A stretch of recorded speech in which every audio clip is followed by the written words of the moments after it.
پھولوں سی مسکراتی ہو صبح، یاد نبی سے چین پاتی ہو صبح، کھلے آنکھ صلی علی کہتے کہتے، کھلے آنکھ صلی علی کہتے کہتے، کھلے آنکھ صلی علی کہتے کہتے۔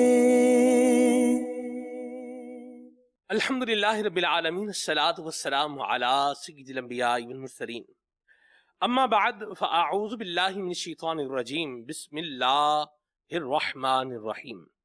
الصلاۃ والسلام علیک یا رسول اللہ وعلی آلک واصحابک یا حبیب اللہ، الصلاۃ والسلام علیک یا نبی اللہ وعلی آلک واصحابک یا نور اللہ۔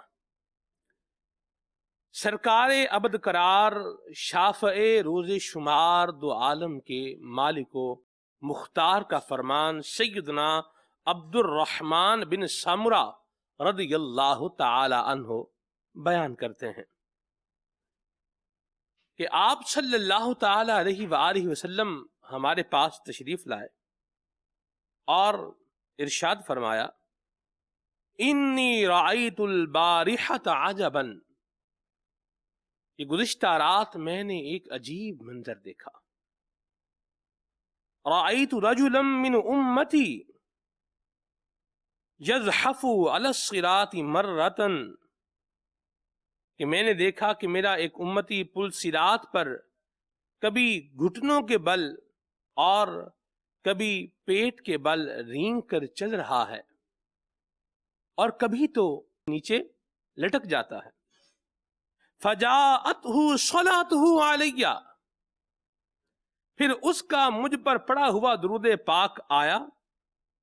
فاخذتہ بیدہ، اس کا ہاتھ پکڑا۔ فاقامتہ علی الصراط حتی جاز، اور اس نے اس کا ہاتھ پکڑ کر اسے پل صراط پر سیدھا کھڑا کر دیا، یہاں تک کہ وہ صحیح سلامت پل صراط سے پار ہو گیا۔ سبحان اللہ، صلو علی الحبیب صلی اللہ تعالی علی محمد صلی اللہ تعالی علیہ وسلم۔ درست بات ارشاد فرمائی کہ وہ سلامت رہا قیامت میں، وہ سلامت رہا قیامت میں، پڑھ لیے جس نے دل سے چار سلام۔ اللہ کریم ہم سب کو خیر کے ساتھ، عافیت کے ساتھ، سلامتی کے ساتھ پل صراط پار کرنے کی بھی توفیق عطا فرمائے، اور اللہ کریم ہمیں نبی کریم رؤوف الرحیم صلی اللہ علیہ وسلم کی ذات والا صفات پر درود پاک پڑھنے کی بھی سعادت عطا فرمائے، آمین بجاہ النبی الامین صلی اللہ تعالی علیہ وسلم۔ آج کے ہمارے پروگرام کا موضوع اصحاب صفہ، سبحان اللہ، یہ موضوع ہے، تو اسی مناسبت سے آئیے ہم تلاوت کلام پاک سنتے ہیں۔ سورہ بقرہ کی مبارک آیت ہے، آئیے سنیے۔ اعوذ باللہ من الشیطان الرجیم، بسم اللہ الرحمن الرحیم۔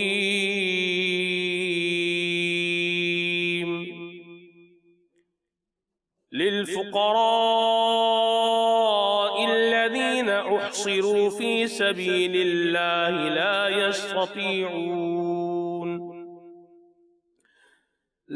يستطيعون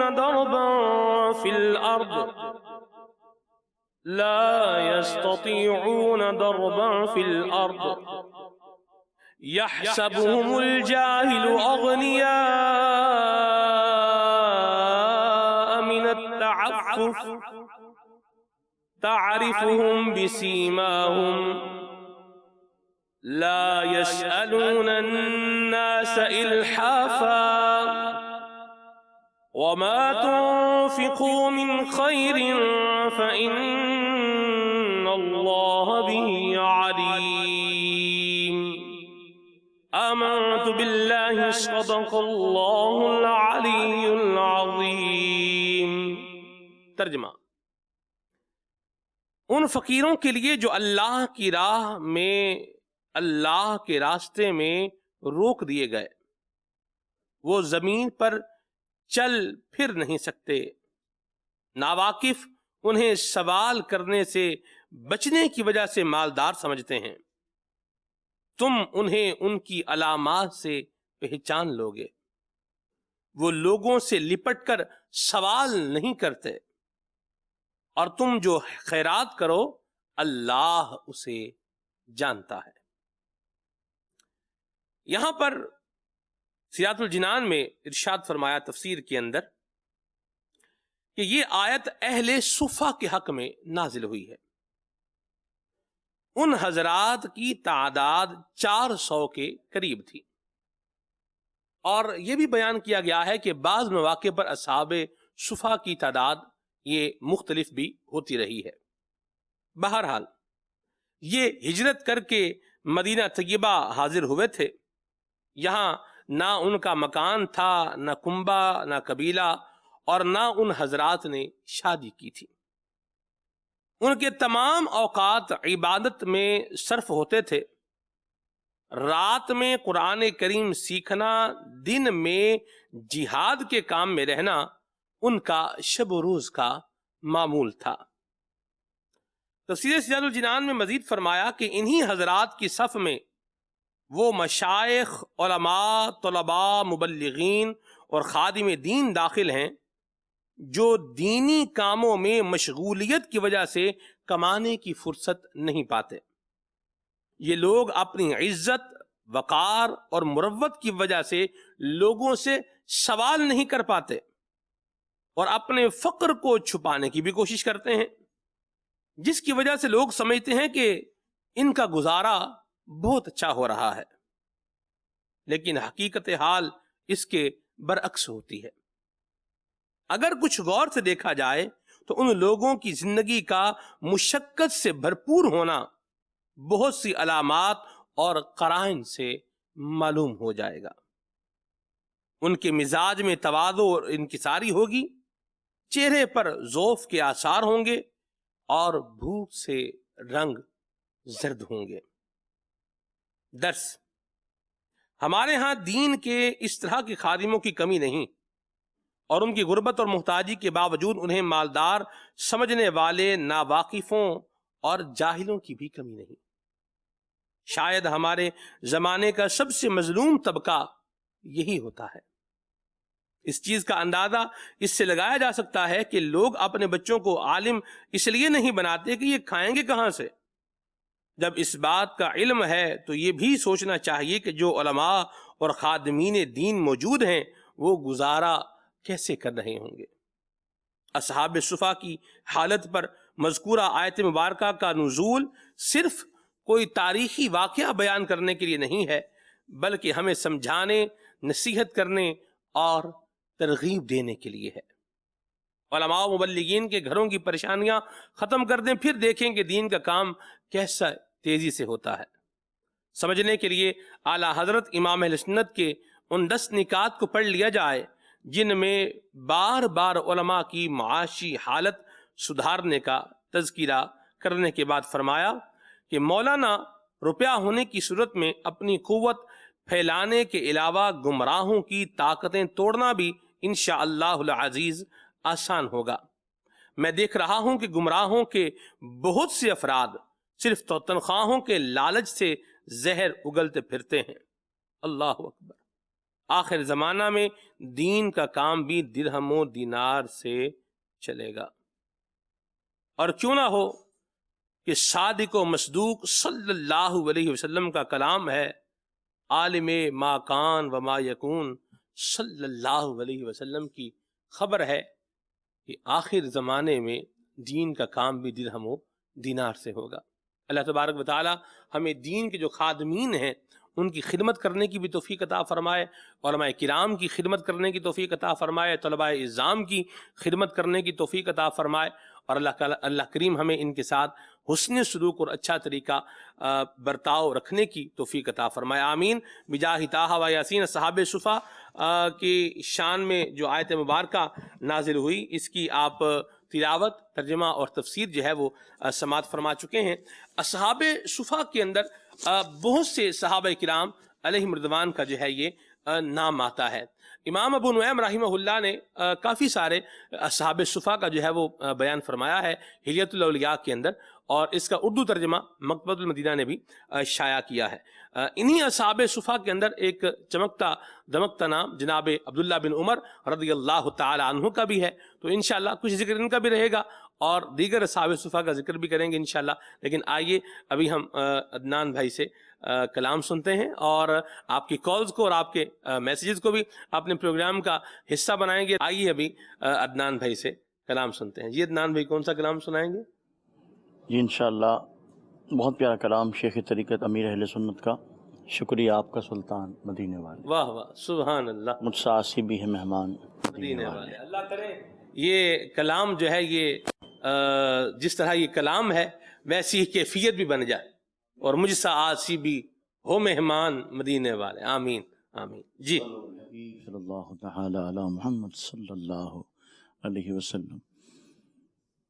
بلغ العلا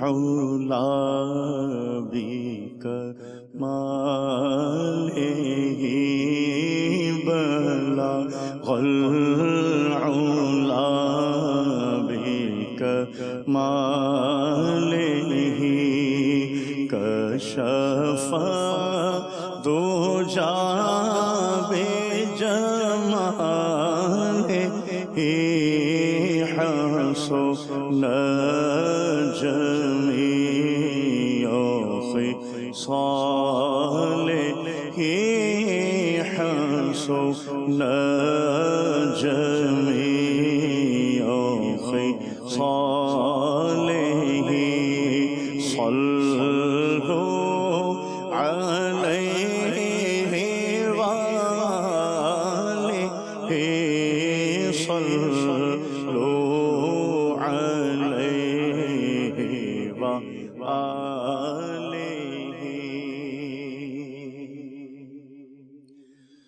شکریہ آپ کا سلطان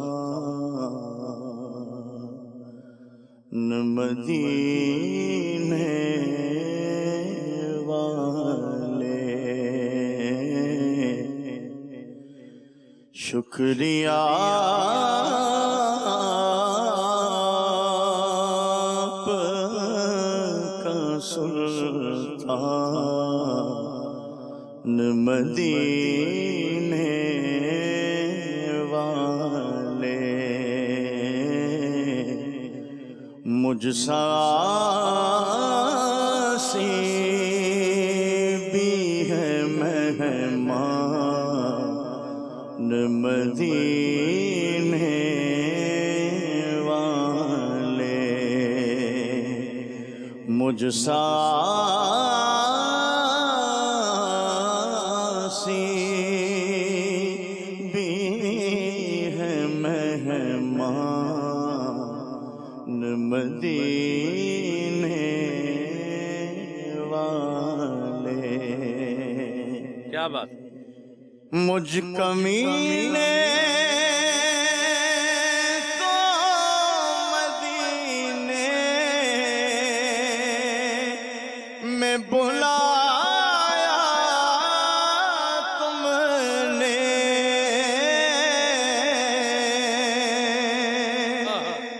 مجھ کمینے کو مدینے میں بلایا تم نے،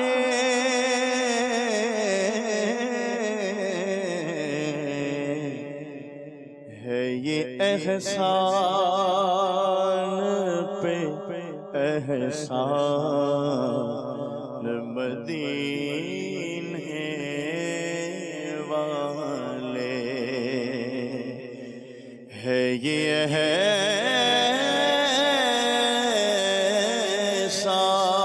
احسان پہ احسان مدینے والے، زائر قبر منور شفاعت ہوگی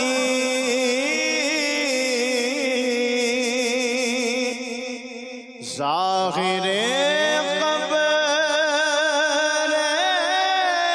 منور کی شفاعت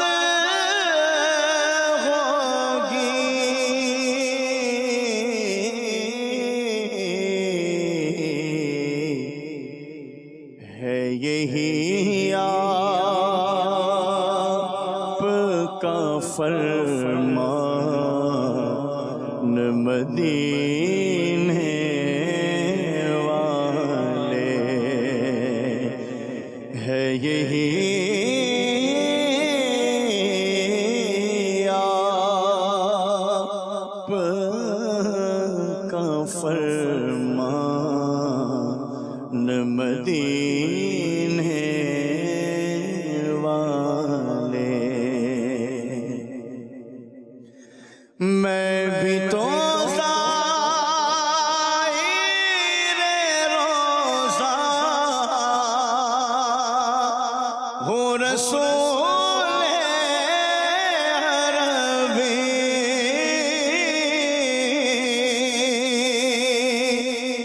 میں بھی تو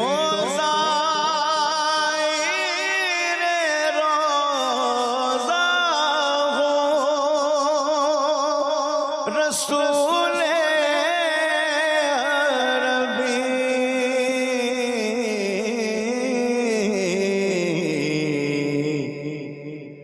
مجھ کو مت بھولنا سلطان مدینے والے مجھ کو مت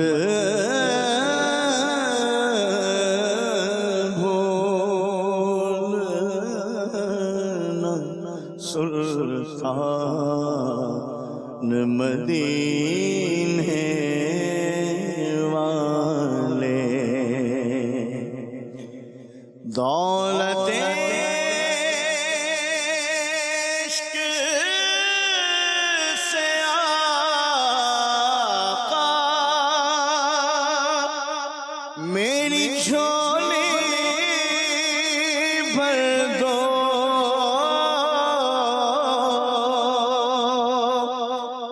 دولت عشق سے آقا میری جھولی بھر دو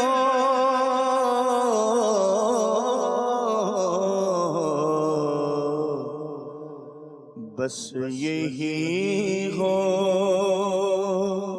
میرا سامان مدینے والے بس یہی ہو میرا سامان مدینے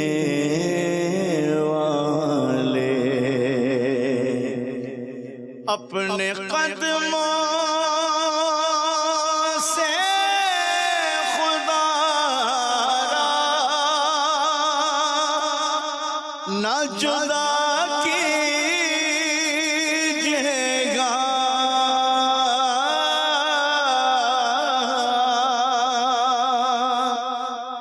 اپنے قدموں سے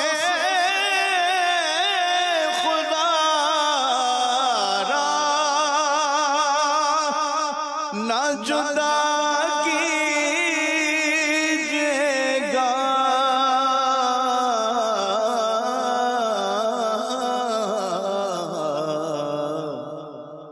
ہو گناہگار پہ احسان مدینے والے ہو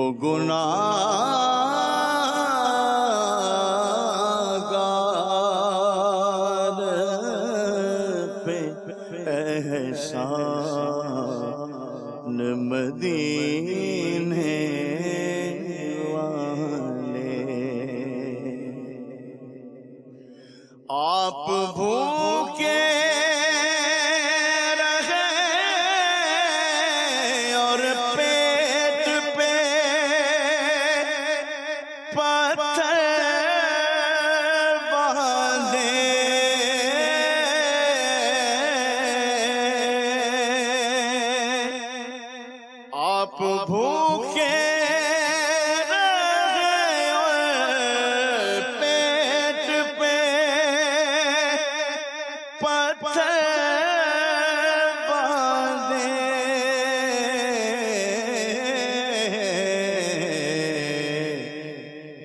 نعمتوں کے دے ہمیں خوان مدینے والے، نعمتوں کے دے ہمیں خوان مدینے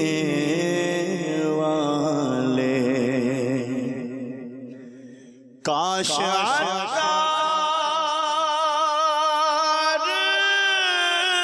ہو آزاد،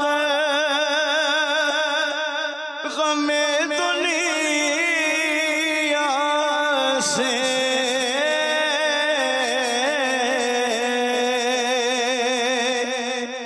کاش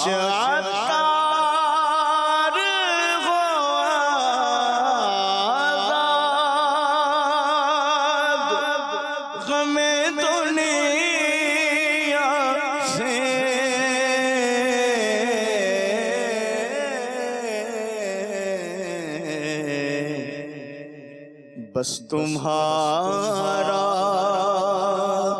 ہی رہے دھیان مدینے والے، بس تمہارا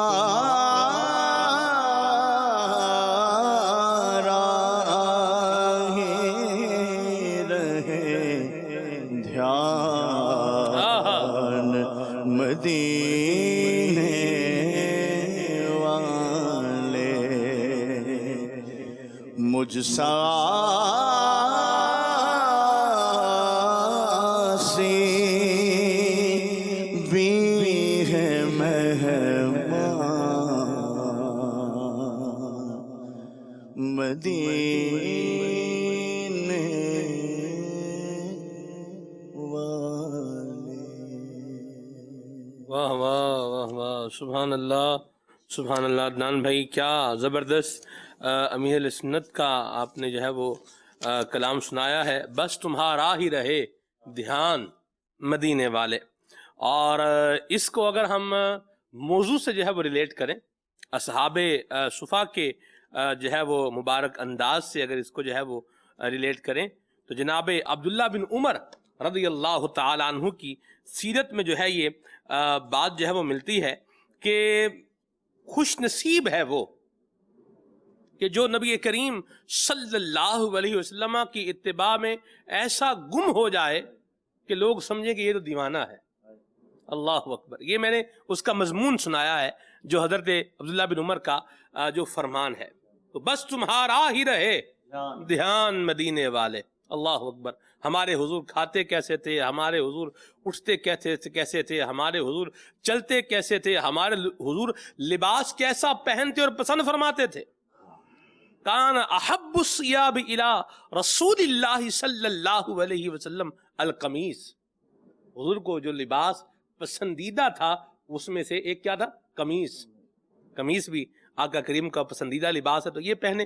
بس تمہارا ہی رہے دھیان مدینے والے، چہرے پر جو ہے وہ داڑھی ہو، الفاظ میں جو ہے وہ شگفتگی ہو، اخلاق میں جو ہے وہ حسن ہو، اور بس تمہارا ہی رہے دھیان مدینے والے۔ اللہ اکبر۔ استاد صاحب میں تو سوچتا ہوں ہم اس کو موضوع بنا لیں اپنا، اللہ امیر سنت کے اس شعر کے مصرے کے اندر ایسی جامعیت ہے کہ اس کو ہم موضوع بنا سکتے ہیں کہ بس تمہارا ہی رہے دھیان مدینے والے. بہرحال ابھی جو ہے وہ ہم آج کے موضوع کی طرف جو ہے وہ آتے ہیں. اصحاب صفا نبی کریم صلی اللہ علیہ وسلم کے اگر یوں کہیں کہ چہیتے اصحاب ہیں اور نبی کریم صلی اللہ علیہ وسلم کی نگاہ عنایت میں رہنے والے اصحاب ہیں. تو بات غلط نہیں ہوگی؟ کیا فرمائیں گے سر؟ حضور کا ان سے محبت فرمانا، ان پر شفقت فرمانا، ان کے کھانے پانی کا خیال کرنا، اللہ اکبر، کیا ہی بات ہے. پہلے تو جو نسبت ہم بول رہے ہیں نا بار بار اصحاب صفا، جی تو یہ اصحاب صفا کہلاتے کیوں تھے؟ یہ اصل میں وہ عظیم راہ علم کے مسافر ہیں واہ جو خود عظیم ہیں، اللہ ان کا مقصد عظیم، ہاں ان کا علم سیکھنے کا انداز عظیم، ہاں اور جس کے در پہ پڑے ہیں وہ عظیموں کا عظیم، اللہ اکبر. یعنی معلم بھی عظیم، جی متعلم بھی عظیم، جہاں وہ رہ رہے ہیں وہ بھی عظیم. میں کل میرے ذہن میں بات آئی اور مجھے بڑا مزہ آیا اس میں کہ لوگوں کی نسبت کسی شہر کی طرف ہو تو وہ پہچانے جاتے ہیں، جی لوگ اپنی جائے ولادت کی طرف نسبت سے بھی پہچانے جاتے ہیں، لوگوں نے جہاں حکومت کی ہو اس نسبت سے بھی پہچانے جاتے ہیں، جی درست. لوگ اپنی ذات وغیرہ کے اعتبار سے، برادری وغیرہ کے اعتبار سے بھی جانے جاتے ہیں، اپنے قبیلے کے اعتبار سے بھی جانے جاتے ہیں. جی یہ وہ عظیم یعنی کہ ایک اجتماع تھا صحابہ کرام علیہم الرضوان کا کہ جس بھی قبیلے کا فرد وہاں آیا وہ اب اصحاب صفا کے نام سے جانا جاتا ہے. اور صفا کہتے ہیں عربی کے اندر چبوترے کو، یعنی ایسا چبوترا کہ جس کے اوپر چھت ہو کھجوری وہ بنی ہوئی ہو، جو کھجور کے پتوں سے بنی ہوئی ہو ہائے ہائے ہائے اللہ وہ، اور نیچے چبوترا اور سائڈ پہ دیواریں نہ ہوں، ہائے ہائے یعنی باؤنڈری میں دیواریں نہیں، صحیح صرف چھت ہے اور نیچے چبوترا ہے. صحیح. تو یہ وہاں رہتے تھے، تو یہ صفا وہ چبوترا ہوا، اصحاب والے. اللہ اکبر. تو یوں یہ اصحاب صفا کے نام سے مشہور ہوئے. اور ان کی نسبت سے جو آج کا طالب العلم ہے اگر اسے مدینے جانے کی سعادت مل جائے تو وہ اس جگہ کو نگاہوں میں چومتا ہے، سبحان اللہ. اس جگہ پر نفل پڑھنے کو اپنی سعادت سمجھتا ہے کہ یہاں پر. اور بعض تو شوق والے ذوق والے ایسے بھی ہوتے ہیں کہ جو وہاں بیٹھ کے حدیث پاک کا ورد گاراتے ہیں کہ یہ وہ جگہ ہے جہاں پر یہ آقا علیہ الصلوۃ والسلام کے فرامین سنتے تھے. تو یہ اصحاب صفا کا مقصد جو تھا وہ علم دین سیکھنا، صحبت مصطفیٰ صلی اللہ علیہ وسلم میں رہ کر. واہ اور اس مقصد کے لیے قربانی کیا تھی سلمان بھائی؟ اللہ اکبر. ایسا نہیں تھا کہ جو وہاں مدینہ شریف میں رہنے والے تھے وہ صرف وہ آتے تھے اور گھنٹہ 2 گھنٹے کی، جیسے ہمارے ہاں 4 گھنٹے کی کلاس ہوتی جامعہ کی، پڑھا اور گھر چلے گئے. صحیح. مختلف کیفیات تھیں. ان میں وہ بھی تھے جو دور دراز علاقوں سے آتے تھے اور پھر وہیں پر ان کی رہائش وغیرہ ہوتی تھی، وہیں پر وہ آرام بھی کرتے تھے، وہیں پر وہ کھاتے پیتے بھی تھے. اور کچھ ایسے تھے جو صبح آتے تھے اور شام تک وہاں رہتے تھے، صحیح. پھر اپنے گھر چلے جاتے. اور کچھ ایسے تھے کہ جو اپنی کھیتی باڑی وغیرہ کرتے تھے. جی اور کھیتی باڑی میں عموماً آپ کو پتہ ہے شریک ساتھ کوئی ہوتا ہے ہاں جی جو اس کا رفیق ہوتا ہے. جی تو وہ ایک دن خود جاتے تھے، جی باریاں لگائی ہوتی، ڈیوٹی لگائی ہوتی تھی کہ آج تم جاؤ کل میں جاؤں گا. ہاں ہاں سبحان تو یہ ساری چیزیں کس کے لیے تھی کہ علم دین سیکھیں، صحبت مصطفیٰ صلی اللہ علیہ وسلم میں رہ کر. اور آقا ان کا کفیل کون تھا؟ اللہ اکبر. ان کی کفالت کون کر رہے تھے؟ ہائے ہائے نبی اکرم نور مجسم صلی اللہ تعالی علیہ وسلم. کہ اللہ. آپ صلی اللہ علیہ وسلم کے پاس سے جب صدقہ آتا جی تو خود اس میں سے نہ لیتے، اصحاب صفا کو بجوا دیا کرتے عموماً. سبحان اللہ. اور جب ہدیہ آتا تحفہ تو خود بھی اس میں سے تناول وغیرہ فرماتے اور اصحاب صفا کو بھی بھیج دیا کرتے. واہ واہ واہ. یعنی یوں ان معنوں میں وہ ان کی فیملی کا ایک حصہ تھے اللہ نبی اکرم صلی اللہ علیہ وسلم کی، کہ جب آقا علیہ الصلوۃ والسلام کوئی چیز کھا رہے ہیں ہائے تو ہائے ان کا بھی خیال رکھ رہے ہیں. اللہ. آپ کو واقعہ یاد ہوگا کہ حضرت فاطمہ رضی اللہ تعالیٰ عنہا وہ خادم لینے کے لیے گئی تھی حضرت علی رضی اللہ تعالیٰ عنہ کے ترغیب دلانے پر کہ جا کے آپ بھی لے لو. صحیح. تو نبی اکرم صلی اللہ تعالیٰ علیہ وآلہ وسلم نے فرمایا کہ اگر تمہیں دے دوں گا تو اصحاب صفا کو وہ رہ جائیں گے.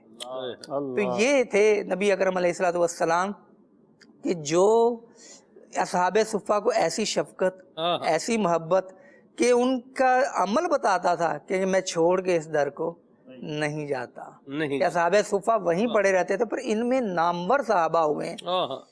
کہ حضرت ابو ہریرہ رضی اللہ تعالیٰ عنہ، سبحان اللہ. اسی طرح حضرت عبداللہ بن مسعود، حضرت عبداللہ بن عمر کا آپ نے نام لیا، حضرت بلال بن رباح، سبحان اللہ. یہ حضرت بلال حبشی رضی اللہ تعالیٰ عنہ. اس کے علاوہ حضرت انس بن مالک جو خادم ہیں آقا علیہ الصلوۃ والسلام کو، وہ بھی اصحاب صفہ میں شامل تھے. آہا. اس کے علاوہ حضرت سلمان فارسی اللہ اکبر. جو کہاں سے ہوتے ہوئے نبی پاک علیہ الصلوۃ والسلام کی خدمت میں پہنچے، کیا بات. وہ شامل ہیں. پھر حضرت عبداللہ ہے ذوالبجادین ان کا لقب ہے. اور ان کی شہادت کا واقعہ بڑا پیارا کہ جنگ تبوک میں جا رہے تھے تو آقا علیہ الصلوۃ والسلام نے درخت کی ایک چھال منگوائی اور ان کے باندھی اور کہا کہ میں ان کا خون کافروں پہ حرام کرتا ہوں، غیر مسلموں پہ حرام کرتا ہوں. یہ عرض کرنے لگے تھے، سوچا کہ میں تو شہادت کا متمنی ہوں اور آقا علیہ الصلوۃ والسلام نے دعا فرما دی ہے تو مجھے تو شہادت کیسے ملے گی. تو وہ تھوڑا سا وہ جسے کہتے ہیں نا غم زدہ سے ہوئے کہ میں شہادت کا مرتبہ کیسے پاؤں گا. اب نبی پاک علیہ الصلوۃ والسلام سے عرض کی کسی طرح، تو آقا کریم صلی اللہ تعالیٰ علیہ وآلہ وسلم نے ارشاد فرمایا کہ تم وہاں پر بخار میں بھی فوت ہوگے تو تمہیں شہادت کا ہی رتبہ ملے. اللہ. اور یہی ہوا کہ یہ وہاں بخار میں ان کا انتقال ہوا اور آقا علیہ الصلوۃ والسلام کے فرمان کے مطابق انہیں شہادت کا رتبہ بھی ملا. آہا. تو یہ تھے اصحاب صفہ. ان کی تعداد جس طرح آپ نے ذکر کیا 60 بھی تھی، 70 بھی تھی، 400 بھی ہو جاتی تھی. مختلف قبائل سے لوگ آتے تھے، جی وہاں پہ علم دین سیکھتے تھے، پھر وہ کچھ عرصے بعد چلے جاتے تھے. جی. تو یوں کمی ہو جاتی تھی، کبھی 400 بھی تعداد ہوئی ہے، کبھی اس سے بھی زیادہ ہو گئی، 600-700 بھی منقول ہے، صحیح. کبھی 60-70 بھی ہوئے، کبھی کم بھی رہ گئے. تو یہ اصحاب صفہ کا ایک وہ عشق و محبت کا ایک کارواں تھا آہا. جو نبی پاک علیہ الصلوۃ والسلام کے پیچھے پیچھے چلتا رہا اللہ اور آج بھی ان کی یادیں مسجد نبوی میں موجود. اللہ اللہ اللہ. سبحان اللہ. کیا زبردست بات کی سراب آپ نے. سبحان اللہ. اور دیکھیے نبی پاک صلی اللہ علیہ وسلم کی ان سے محبت کیسی صاحب. حضرت ابو ہریرہ کا وہ دودھ کے پیالے والا، اللہ اللہ، وہ بھی آپ سنائیں نا جی. یہ دیکھیں یہ بھی حضور کا پیار ہے نا ان سے. حضور طلب فرما رہے ہیں، بلا رہے ہیں اور بلا کر ایسا نواز رہے ہیں کہ دودھ جو ہے یہ عطا فرما رہے ہیں. سبحان اللہ. ہیں جی جو شارب للسائغین ہے. سبحان اللہ. جی. بہت پیارا واقعہ کہ وہ اس کے اندر بہت اپنائیت اور انسیت کا ایک جو معاملہ ہے نا وہ بھی نظر آئے گا اس واقعے کے اندر کہ حضرت ابو ہریرہ رضی اللہ تعالیٰ عنہ اور دیگر اصحاب صفہ کا بھی یہ بعض اوقات معاملہ ہوتا تھا کہ آقا کریم نبی پاک علیہ الصلوۃ والسلام یہ نماز پڑھا رہے ہوتے تھے اور یہ اصحاب صفہ میں سے بعض حضرات بھوک اور پیاس کے مارے گر جاتے تھے نماز. ہائے ہائے. لیکن یہ سوال نہیں کرتے تھے کسی. اللہ اکبر. یہ خودداری ان کی. جی جی. تو حضرت ابو ہریرہ رضی اللہ تعالیٰ عنہ پر بھی وہ کیفیت طاری ہوتی تو یہ گر جاتے. اب لوگ کہتے کہ شاید ان کو کوئی بیماری ہے اور وہ طرح طرح کے مشورے کر رہے ہوتے. کہتے کہ میں ان کی آوازیں سن رہا ہوتا تھا لیکن میں اٹھنے کی طاقت نہیں پاتا تھا اس وقت. اس طرح کی کیفیت ہوتی تھی. پھر یہی سیدنا ابو ہریرہ رضی اللہ تعالیٰ عنہ ہیں کہ جو یہ کہتے تھے کہ دیگر اصحاب تو کمانے کے ذرائع اپنانے کے لیے چلے جاتے تھے لیکن میں اس اندیشے سے نہیں جاتا تھا کہ میری غیر موجودگی میں نبی پاک علیہ الصلوۃ والسلام کوئی بات ارشاد فرما دیں اور میں اس کو سننے سے محروم رہ جاؤں. یہ جذبہ تھا. اچھا اب ابو ہریرہ رضی اللہ تعالیٰ عنہ ایک مرتبہ راستے میں نڈھال ہو کے بھوک سے بیٹھ گئے. اتنے میں حضرت ابوبکر صدیق رضی اللہ تعالیٰ عنہ آتے ہیں.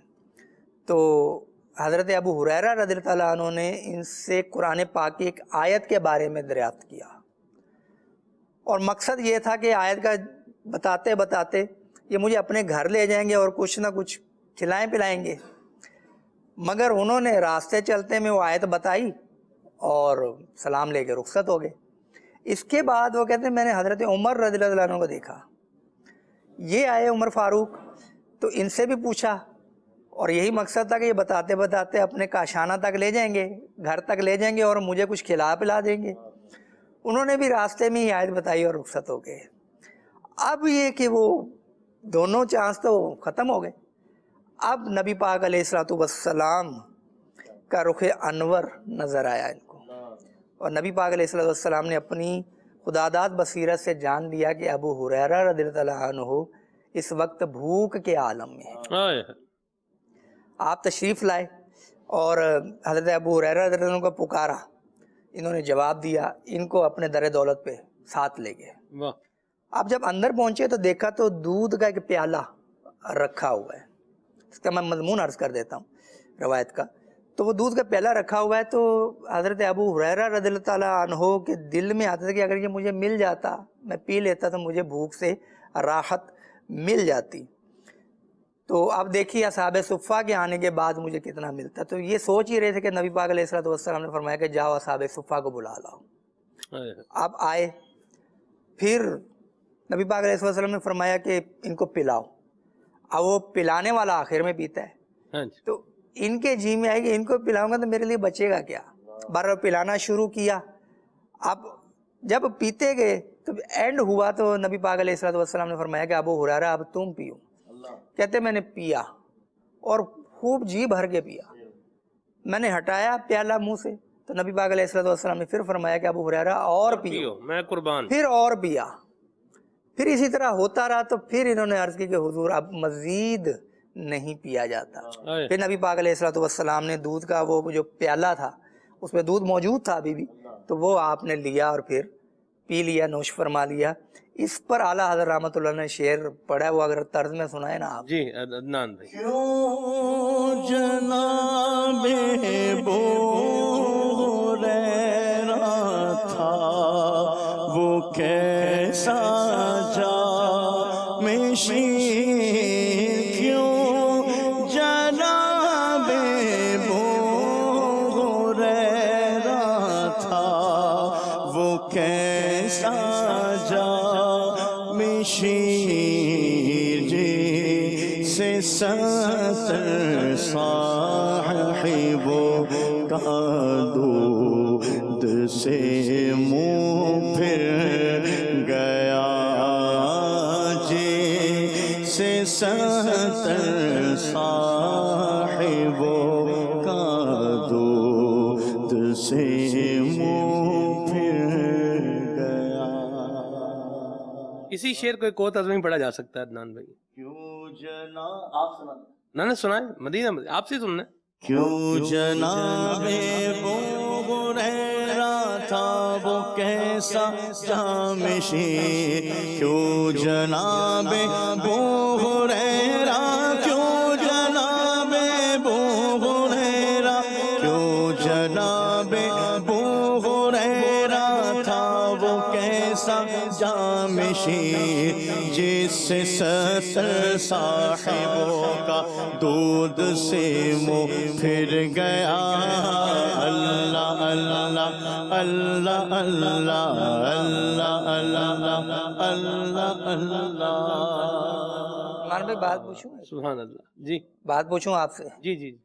ماشاءاللہ آپ کا ایک وہ ذوق، تو سننے کا ذوق تو ماشاءاللہ سب کا ہوتا ہے، تو آپ یہ طرز کے حوالے سے ڈفرینس کے فرق، یہ طرز یوں ہے، یہ طرز کوئی ذاتی شوق ہے یا آپ نے کسی سے باقاعدہ سیکھا بھی ہے؟ جی شوق ہے، شوق بہت ہے، سے سیکھا سر، غور کرتے رہتے ہیں، سیکھا وغیرہ نہیں ہے، لیکن بس یہ کر کے سن کے عدنان بھائی، اشفاق بھائی، محمود بھائی ہمارے بڑے پیارے پیارے نعت خان ہیں ماشاءاللہ۔ یہ یوں کہیں کہ ان کا ذوق ہے، اور طرزیں بھی یاد رہتی ہیں کہ اس کلام کی اتنی طرزیں ہیں ماشاءاللہ۔ سبحان اللہ۔ اللہ کریم بس ہمیں حضور کی محبت بھی نصیب فرمائے اور اس کے جو پیارے انداز ہیں یہ بھی عطا فرمائے۔ یہ بات جو سیکھنے کو ہمیں مل رہی ہے اس سے، ایک تو صحابہ کرام علیہم رضوان کا علم دین سیکھنے کے لیے اپنے وقت کو مقرر اور معین کر دینا، بالکل۔ ایک تو یہ ہے کہ جو علم دین سیکھنے کے لیے وقف کر دیا اپنے آپ کو، جی جی، وہ یہ بھی ہے۔ اچھا، پھر جس طرح آپ نے اس تفصیل اس کی بتائی، وقت مقرر کرنا کہ میں نے اس اتنے وقت میں میں نے نبی کریم صلی اللہ علیہ وسلم سے دین ہے یہ سیکھنا ہے، تو یہ ہمارے لیے جو ایک اس میں رہنمائی ہے وہ یہ ہے کہ ہمارے جو 24 گھنٹے ہیں ہم ان کا ذرا جائزہ لیں، اندازہ لیں کہ ہم نے اپنے ان 24 گھنٹوں میں شب و روز کے اندر کتنی دیر اللہ اور اس کے رسول کا دین سیکھنے کے لیے جو ہے وہ فکس کی ہوئی ہے۔ کیا فرمائیں گے آپ؟ بالکل، یہ تو برننگ کویسچن ہے۔ کہ یہ تو مثلا سلگتا ہوا ایک سوال ہے کہ ہم کتنی پرسنٹیج اپنے وقت کی مقرر کرتے ہیں، اور جتنی ہماری زندگی گزری تو اس کا اگر حساب لگائیں گھنٹوں کے اندر تو کتنا وقت ہم نے علم دین سیکھنے میں دیا. اور پھر یہی معاملہ نہیں کہ علم دین سیکھنے کے فضائل ہیں تو فضائل بھی حاصل کرنے، لیکن علم دین سیکھنا ہماری ڈیوٹی بھی ہے کہ ہر مسلمان مرد و عورت پر علم سیکھنا فرض ہے. اور اعلیٰ حضرت امام علیہ سنت امام احمد رضا خان علیہ رحمۃ الرحمن نے اس کی تشریح میں لکھا ہے کہ جس سے اس کا واسطہ پڑتا ہے، تجارت سے اور جناب اجارے سے، اگر شادی شدہ ہے تو نکاح کے مسائل، طلاق کے مسائل، رمضان آ گیا تو روزے کے مسائل، تو یہ علم سیکھنا، اس کے مسائل سیکھنا اس پر فرض ہے. حالانکہ جو قلبی معاملات ہوتے ہیں، حسد کے، تکبر کے، بغض کے، بدگمانی کے، بخل کے وغیرہ وغیرہ، ان کے بھی معاملات، ان کے جو اسباب اور علاج وغیرہ، اس کے علاج کیسے ہوں گے، تو یہ بھی سیکھنا فرض ہے. تو بہت سارا وہ علم ہے جو ہم پر سیکھنا لازم ہے، ہر ایک شخص پر اپنے طور پر ڈیوٹی ہے، بالکل ڈیوٹی ہے. تو ہمارے ہاں ڈیوٹی آور کا تو بڑا ایک التزام کیا جاتا ہے، بڑی پابندی کی جاتی ہے کہ جناب میں 8 سے 4 تک میسر نہیں ہوں، اس لیے کہ میری 8 سے 4 ڈیوٹی ہوتی ہے، تو میں کسی اور کام میں مصروف نہیں ہو سکتا. تو علم دین سیکھنا جو فرض علم ہے وہ تو ہماری ڈیوٹی ہے، اس کے لیے بھی اگر ہم وقت نہ نکال پائیں تو یہ افسوس کا ہی مقام ہے کہ اگر ہم اپنے آپ کے بارے میں مطمئن بیٹھے ہیں کہ یار میں بڑا ویل مینٹینڈ ہوں، کہ میں نے زندگی کو بڑا مینیج کیا ہوا ہے. مینیج آپ نے کیا ہوگا اپنے آنے جانے کے حساب سے، اپنے کھانے پینے کے حساب سے، اپنے سونے جاگنے کے حساب سے، اپنے ملنے ملانے کے حساب سے، لیکن آپ نے علم دین سیکھنے کے لیے، اللہ تبارک و تعالیٰ کی عبادت کرنے کے لیے اپنے آپ کو کیا مینیج کیا ہوا ہے. جو بھی آپ کی مینجمنٹ ہے زندگی کی، تو آپ نے اس کے اندر کیا عبادت آپ کے شامل ہے؟ کیا اس کے اندر علم دین سیکھنا شامل ہے؟ کیا آپ نے یہ شروع کیا کہ میں اب عقائد کا علم پڑھوں گا اور اتنی دیر میں سیکھ لوں گا اس کو، اور جہاں نہ سمجھ آئے وہاں علماء سے پوچھ لوں گا، یا خود ہی کسی عالم دین سے وقت لے کے پہنچ جائیں؟ اچھا، پھر یہ کہ نماز کے مسائل یہ کہ یہ تو ہر ایک کا ایک اس سے واسطہ ہے کہ جیسے ہی عاقل بالغ ہوا تو وہ نماز تو فرض ہو گئی، تو اس سے پہلے ہی اگر سیکھ لے گا تو وہ اس کو سہولت رہے گی.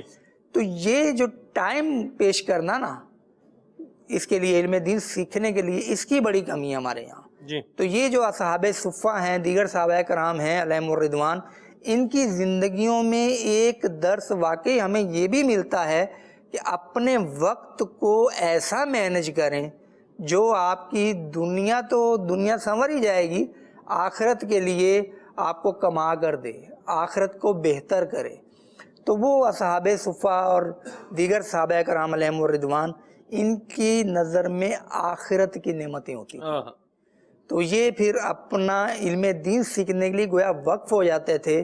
تو آج بھی مثال جامعات میں موجود ہے کہ طلبہ اپنے گھر بار سے الگ ہو کے، جیسے ایک ہاسٹل سسٹم ہوتا ہے، بالکل، تو ہاسٹل میں رہتے ہیں اور پھر علم دین سیکھتے ہیں، اور 6 سال میں، 7 سال میں، 8 سال میں وہ ایک اتنا سیکھ لیتے ہیں کہ وہ باقاعدہ عالم دین بننے کی راہ پہ چل نکلتے ہیں. پھر جتنا شہد ڈالیں گے اتنا میٹھا، کہ جتنا وہ مطالعہ کریں گے اتنے ہی ماہر عالم بنتے چلے جائیں گے. ٹھیک ہے. تو اس طرف غور کرنے کی بڑی ضرورت ہے کہ ہم علم دین کے لیے کتنا وقت پیش کر رہے ہیں، کتنا وقت اپنا صرف کر رہے ہیں. درست فرمایا. اللہ تعالیٰ ہمیں یہ توفیق عطا فرمائے کہ ہم علم دین کے لیے وقت جو ہے یہ اپنا فکس کر لیں. اپنے 24 گھنٹوں میں سے کوئی ٹائم ایسا رکھ لیں کہ اس ٹائم کے اندر میں نے علم دین سیکھنا ہے. اور الحمدللہ دعوت اسلامی کے مدنی ماحول میں ہمیں بہت ساری اپارچونیٹیز جو ہے وہ اویلیبل ہیں، جن کو ہم یوٹیلائز کر کے علم دین جو ہے وہ سیکھ سکتے ہیں. جیسے مسجد میں مدنی حلقہ ہے، فجر کی نماز کے بعد جو لگتا ہے، تو یہ بھی علم دین سیکھنے کا ایک ذریعہ ہے. اس میں جو ہے وہ 3 آیات ترجمہ تفسیر کے ساتھ، پھر اس کے علاوہ فضائل سنت کہ جو ہے وہ 4 صفحات یہ، اور پھر اس کے بعد دیگر ذکر اذکار شجرہ شریف کے جو اوراد ہیں، شجرہ قادریہ، پھر یہ بھی پڑھا جاتا ہے. پھر اس کے بعد اشراق و چاشت پر یہ اس کا اختتام ہو جاتا ہے. مدنی حلقہ ہے، مسجد درس ہے، ٹھیک ہے، یہ بھی علم دین سیکھنے کا ایک ذریعہ ہے. پھر مدرسۃ المدینہ بالغان ہے، یہ بھی علم دین سیکھنے کا ایک ذریعہ ہے. مدنی مذاکرہ ہے، یہ بھی علم دین سیکھنے کا جو ہے وہ ایک ذریعہ ہے. اور اس کے ساتھ ساتھ ہفتہ وار سنت و بھرا اجتماع ہے، یہ بھی علم دین سیکھنے کا ایک جو ہے وہ ذریعہ ہے. مدنی قافلہ زبردست علم دین سیکھنے کا ایک ذریعہ ہے. تو ہم اپنی ماہانہ بھی جو ہے وہ یوٹیلائزیشن کریں اس اپارچونیٹی کی، وہ اس طرح سے کہ 27 دن ہم اپنے کام کاج کریں، رزق حلال کمائیں، اور 3 دن یہ اللہ رسول کے نام پر علم دین سیکھنے کے لیے عاشقان رسول کے ساتھ، مبلغین دعوت اسلامی کے ساتھ مدنی قافلے میں جو ہے وہ سفر کریں. تو انشاءاللہ اس کی برکات بھی نصیب ہوں گی. اور یہ اس کا جو ایک اس کی جو فریگرنس ہے، اس کی جو ایک خوشبو ہے، اس کا جو ایک ایسنس ہے، جو ذائقہ ہے، یہ اللہ نے چاہا تو ہم اپنی زندگی کے اندر جو ہے یہ محسوس کریں گے. اور واقعی اگر لینے کا اور سیکھنے کا اور اپنانے کا یہ انسان کے اندر جذبہ ہو اور دل کے اندر یہ ایک ولولہ ہو، تو پھر انشاءاللہ یہ راہیں جو ہیں ان پر چلنا یہ قدر آسان ہوتا چلا جاتا ہے. اللہ تعالیٰ ہمیں علم دین حاصل کرنے کی توفیق عطا فرمائے. دیکھیے گا ضرور کہ آج تک وہ رب جو مجھے کھلا رہا ہے، مجھے پلا رہا ہے، آج تک کھلا رہا ہے، پلا رہا ہے، اور اس وقت سے کھلا رہا ہے، پلا رہا ہے کہ جس وقت کا کھلانا پلانا کوئی کیا باہر سے مجھے کھلائے گا، کیا پلائے گا، تب سے کھلا رہا ہے، پلا رہا ہے. ماں کے پیٹ میں ہے تب بھی زندگی بھی دے رہا ہے، عذاب بھی بنا رہا ہے، پھر حیات بھی دے رہا ہے، ٹھیک ہے، پھر پیدا ہوا دنیا میں آیا، پھر بھی جو ہے وہ عطاؤں پر عطائیں فرما رہا ہے. اس رب تبارک و تعالیٰ کا کلام پڑھنے کے لیے، سیکھنے کے لیے، اس کا پیارا دین اسلام یہ سیکھنے کے لیے میں نے اپنی زندگی کے کتنے لمحات اس میں صرف کیے ہیں.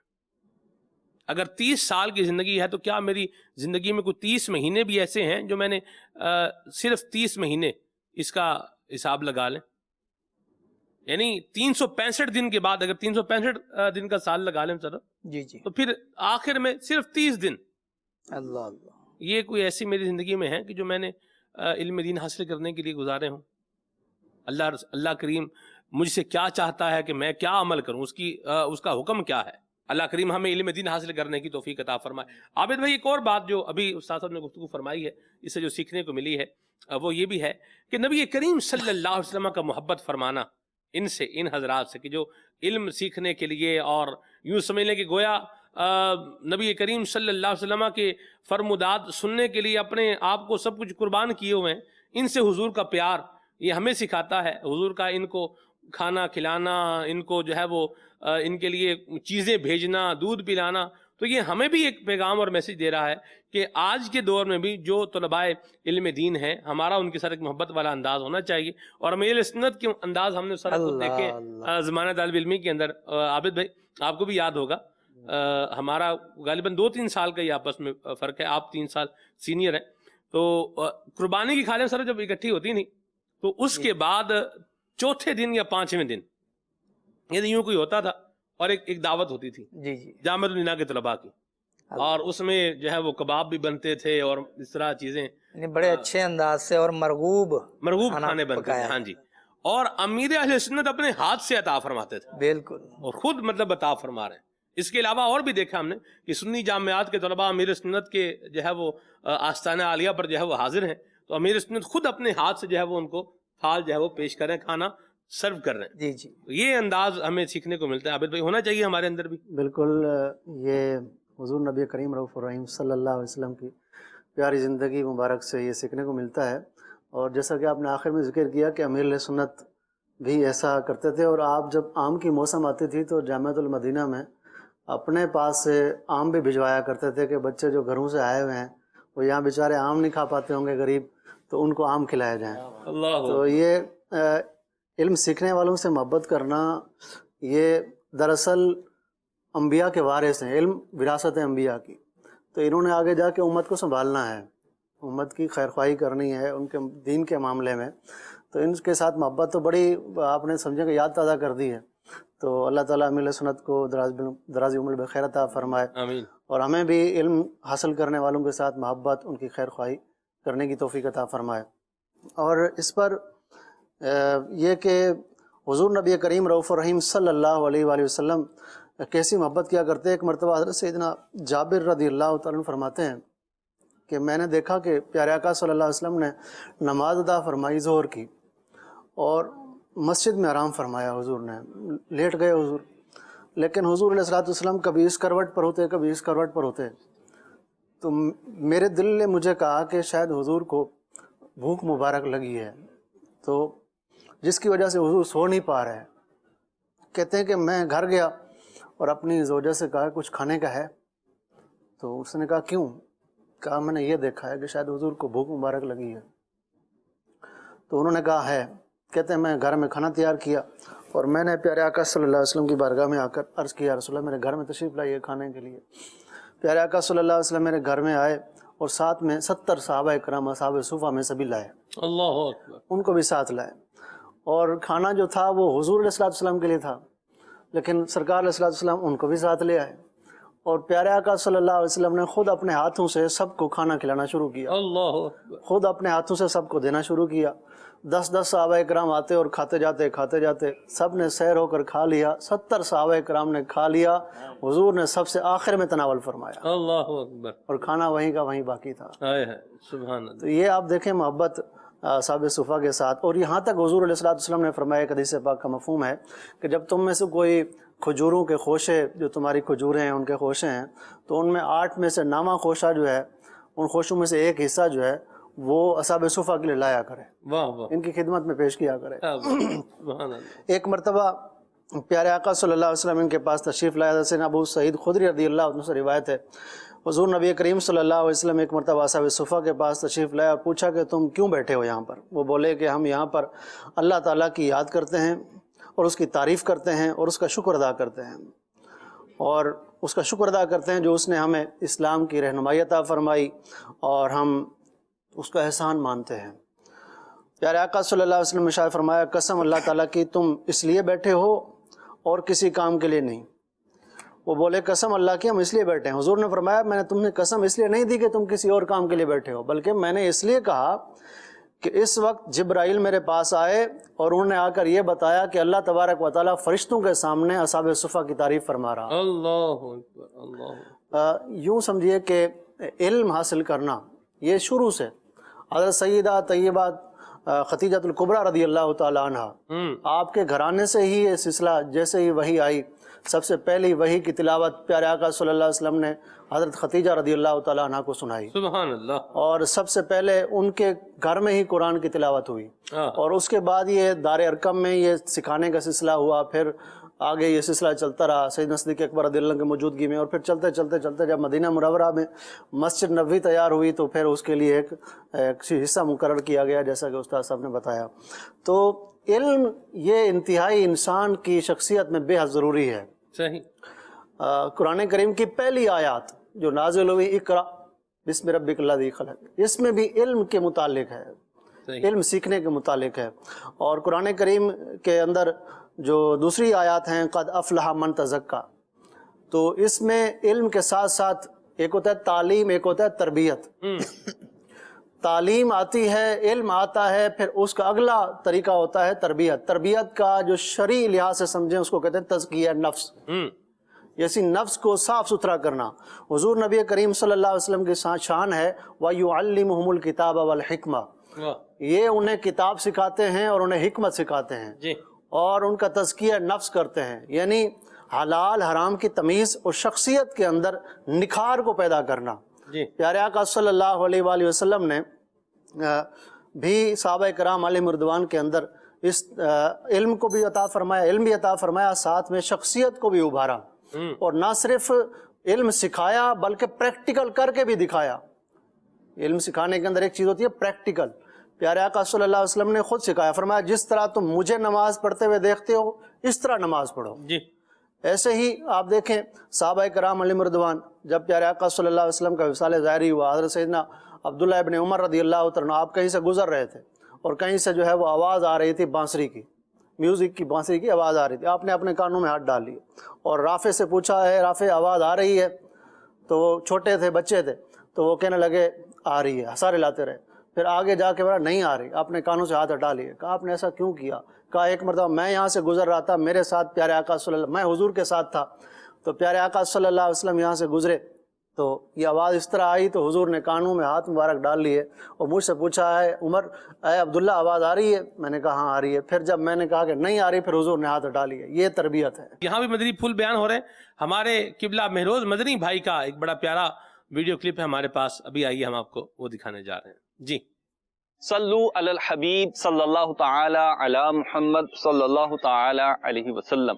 مدنی چینل کے ناظرین، ایک روایت لے کر آپ کے پاس حاضر ہوا ہوں. حضرت سیدنا عبداللہ رضی اللہ تعالیٰ عنہ سے روایت ہے، نبی پاک صلی اللہ تعالی علیہ وسلم کا فرمان ذی شان ہے، جب تم اپنے کسی مسلمان بھائی کو اس کے گناہ کے سبب کسی مصیبت میں گرفتار دیکھو تو اس پہ لعنت ملامت کر کر شیطان کو خوش نہ کرو، بلکہ اللہ کی بارگاہ میں عرض کرو یا اللہ تعالی اس پہ رحم فرما اور اس کو اس مصیبت سے نجات عطا فرما.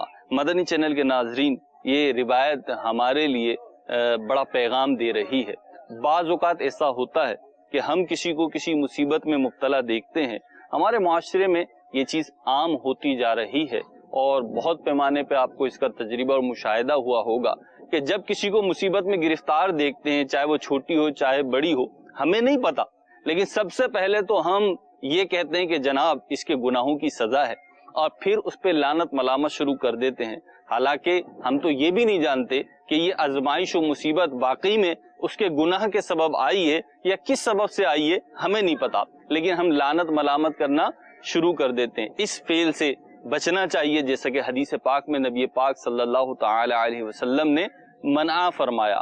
ہمیں چاہیے کہ ہم اپنا محاسبہ کریں. ایسے مواقع پر ہم دوسروں کے بارے میں سوچنا شروع جاتے ہیں، ہاں وہ بھی ایسے کرتا ہے، وہ بھی ایسے کرتا ہے، دیکھا اس وقت اس نے کیا تھا نا، آج اس کی مذمت ہو رہی ہے. تو بجائے دیگر افراد کو دیکھنے کے اپنی ذات پہ غور کریں کہ اگر خدا نخواستہ یہ بری عادت ہماری ذات کا حصہ ہے، ہم ایسا کرتے ہیں، تو ہمیں توبہ بھی کرنا چاہیے، رجوع بھی کرنا چاہیے. اللہ پاک سے اپنے لیے اور اپنے مسلمان بھائی کے لیے عافیت کا سوال کرنا چاہیے اور اس کی مصیبت پر خوش نہیں ہونا چاہیے، اس کے ریزن پیش نہیں کرنے چاہیے. اللہ تعالی ہمیں اور تمام مسلمانوں کو دنیا و آخرت کی مصیبتوں اور پکڑ سے محفوظ فرمائے. صلو علی الحبیب صلی اللہ تعالی علی محمد صلی اللہ تعالی علیہ وسلم. چلیں جی، اچھی بات کی مہروز بھائی نے بھی، بڑا پیارا مدنی پھول بیان کیا کہ کوئی مصیبت میں ہے تو اس کو دیکھ کر اس کو ملامت وغیرہ، لعنت ملامت یہ نہیں کرنی چاہیے. مصیبت میں ہے تو مصیبت دور کر دیں. کیا خیال ہے عدنان بھائی؟ یقیناً کسی کو بندہ مصیبت میں دیکھے تو خوش نہ ہو، بلکہ یہ دعا کرے کہ اللہ اس سے مصیبت دور ہو جائے، ختم ہو جائے. سبحان اللہ، مرحبا. چلیں جی، کال شامل کرتے ہیں. میرا نام شہباز رضا اتاری ہے، میں 7 شریف سے بات کر رہا ہوں. میرا نعت خوان بھائی سے یہ عرض ہے کہ یہ نعت سنا دیں. عرش حق ہے مسند رفعت رسول اللہ کی. مرحبا، ماشاءاللہ. جی سلمان بھائی، میرا نام سبحان رضا ہے، میں فیصل آباد سے بات کر رہا ہوں. مجھے یہ کلام سنا دیجیے. آقا آ جائیے، آقا آ جائیے، جزاک اللہ خیر. آمین، مرحبا. جی مجھے آپ کا پروگرام کھلے آنکھ صلی اللہ کہتے کہتے بہت اچھا لگتا ہے، اور میں حضرت کلام والا شریف علی پور چٹھا سے بات کر رہا ہوں. میں نعت سننا چاہتا ہوں. خاک مدینہ ہوتی میں خاک سار ہوتا. جی ماشاءاللہ. جی میری نعت خواہ اسلامی بھائی سے درخواست ہے کہ وہ یہ والا کلام سنا دیں. قسمت میری چمکائیے چمکائیے آقا، مجھ کو بھی در پاک پہ بلوائیے آقا. واہ بھائی واہ، سبحان اللہ، کیا پیارے کلام کی فرمائش کی ہے. جی محمد ارسلان اتاری مدینہ الاولیاء ملتان شریف سے بات کر رہا ہوں۔ سلمان بھائی آج ایک کلام سنا دیں امام اہل سنت امام احمد رضا خان کا لکھا ہوا محمد مظہر کامل حق شان عزت کا۔ بڑی مہربانی جی، بہت شکریہ جی۔ میرا نام غلام محمد احمد توسا شریف سے بات کر رہا ہوں۔ مجھے آپ کا پروگرام کھلے آنکھ سے لیلا کہتے کہتے بہت اچھا لگتا ہے۔ میں آج نہ سناؤں گا۔ چمک تجھ سے پاتے ہیں سب پانے والے، میرا دل بھی چمکا دے چمکانے والے۔ ارے واہ بھائی واہ، ماشاء اللہ ماشاء اللہ، مرحبا جی۔ میرا نام انضمام اتاری ہے۔ مجھے آپ کا پروگرام کھلے آنکھ صلی اللہ کہتے کہتے بہت اچھا لگتا ہے۔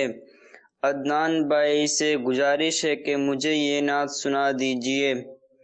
مزد آباد آسیو شاف شہ ابرار ہے، تہنیت مجرموں ذات خدا غفار ہے۔ بڑی مہربانی جی، بہت شکریہ ماشاءاللہ جی۔ میرا نام زہیبہ طاری ہے، میں گجرا مدد سے بات کر رہا ہوں۔ مجھے آپ یہ کلام سنا دیجیے۔ اے حسنین کے نانا، اے حسنین کے نانا۔ ارے واہ بھائی واہ، ماشاءاللہ۔ بچوں کی کونے بھی مرحبا، ماشاءاللہ، کیا بات ہے جی۔ اور کڈز مدنی چینل میں تو ہوتی ہی عابد بھائی، بچوں کی کالز ہیں، اور کیا جذبہ ہے ماشاءاللہ، مدنی منوں کا بھی اور مدنی منیوں کا بھی، بچوں کا بھی اور بچیوں کا بھی، ماشاءاللہ، اللہ برکتیں عطا فرمائے۔ آگے بڑھتے ہیں جی۔ جس کو چاہا میٹھے مدینے کا اس کو مہمان کیا، کلام سنائیں۔ غلام فرید بھائی خانپور سے ہیں، ماشاءاللہ۔ یہ غلام فرید سے مجھے وہ ایک ہیں ہمارے قاری غلام فرید صاحب، چھانگا مانگا کے ہیں، اچھا، وہ بھی بڑے زبردست نعت خوان ہیں، بڑے کلام ماشاءاللہ پڑھتے ہیں، وہ مجھے ذہن میں آ گیا، عدنان بھائی قاری غلام فرید صاحب۔ چلیں جی آگے چلتے ہیں۔ یہ ہیں جی بنت سرور لالا موسیٰ سے ہیں، ان کی فرمائش ہے کہ سن لو خدا کے واسطے اپنے گدا کی عرض، یہ کلام ان کو سننا ہے، ٹھیک ہے جی۔ سہارا چاہیے سرکار زندگی کے لیے، کلام سنائیں، ٹھیک ہے جی۔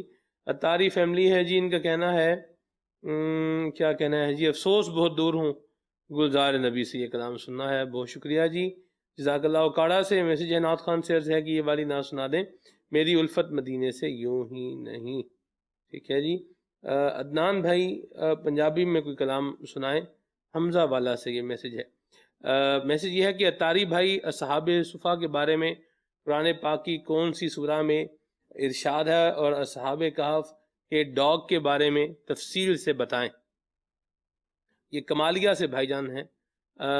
یہ جو ڈاگ ہے یہ اصحاب صفا کا نہیں تھا، یہ اصحاب کہف کا تھا، اور اس کا بیان جو ہے وہ سورہ کہف کے اندر اللہ کریم نے فرمایا ہے، ٹھیک ہے جی۔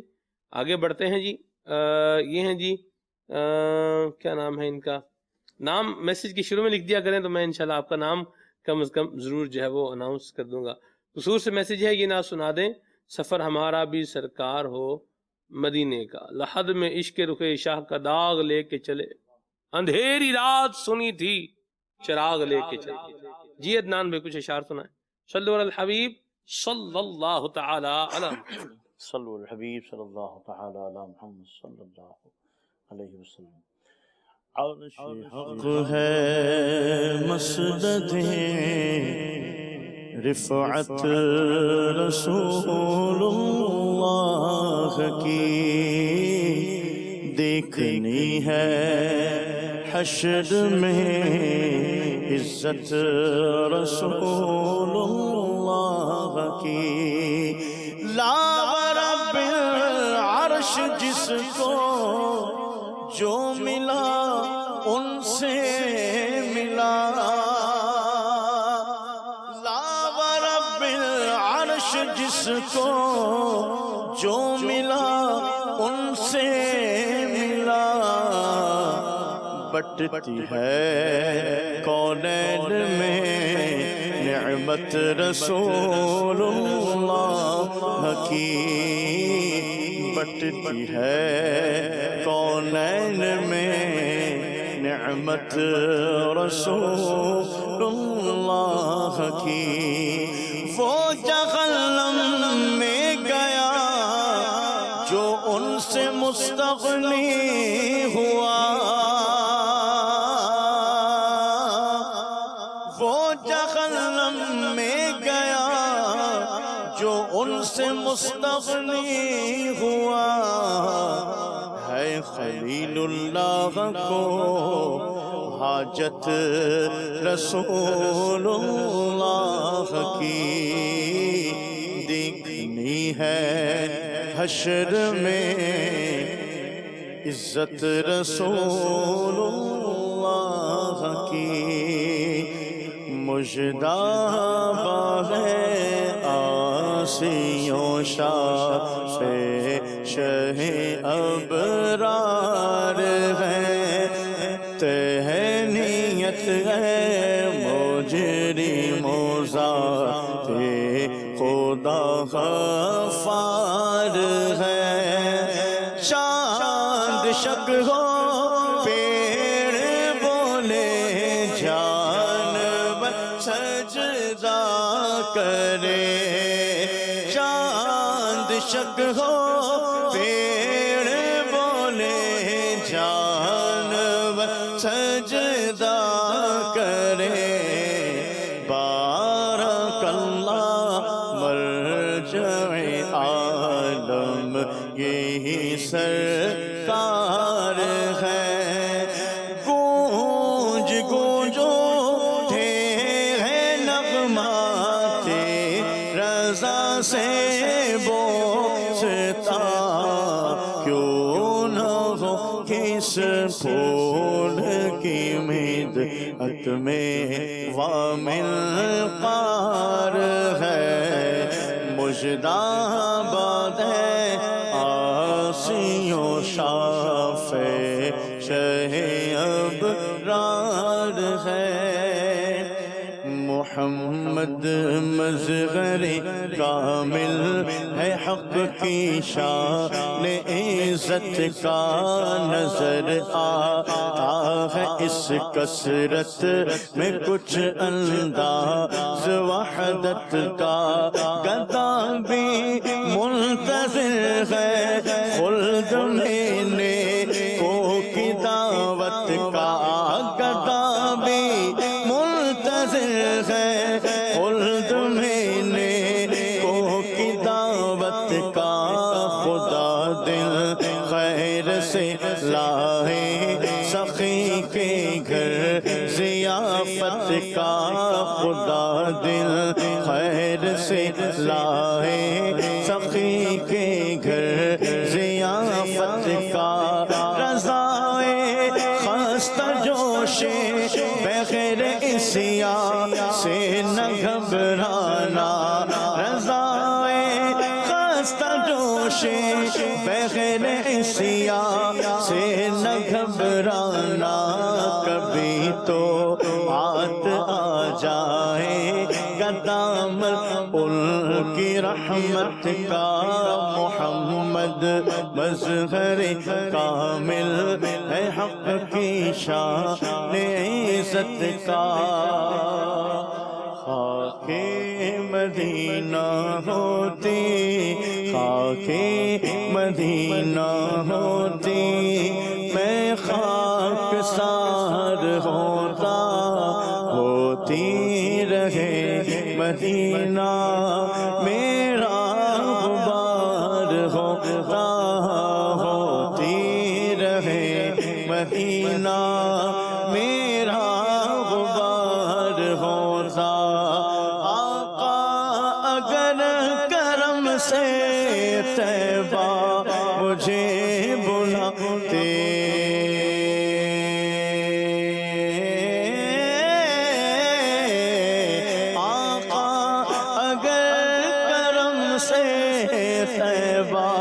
مجھے بلاتے، آقا اگر کرم سے طیبہ مجھے بلاتے، روضے پہ صدقے ہوتا، روضے پہ صدقے ہوتا، ان پر نثار ہوتا، ہوتی مدینہ میرا غبار ہوتا، قسمت میری چمکا یہ چمکا یہ آقا، قسمت میری چمکا یہ چمکا یہ آقا،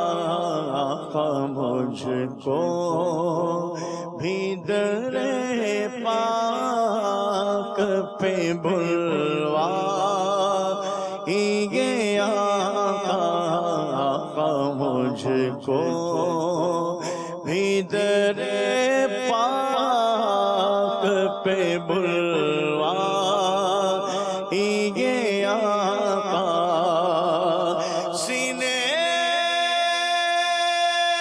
میں وہ کعبہ تو بسے دل میں مدینہ، آنکھوں میں میری آپ سما جا یہ آقا، آنکھوں میں میری آپ سما جا یہ آقا، عطار پہ یا شاہ مدینہ ہو عنایت، ویران دل آ کے بسا جا یہ آقا، ویران دل آ کے بسا جا یہ آقا،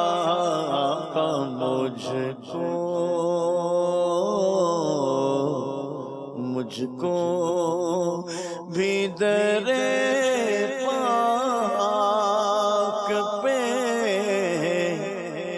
بلوا یا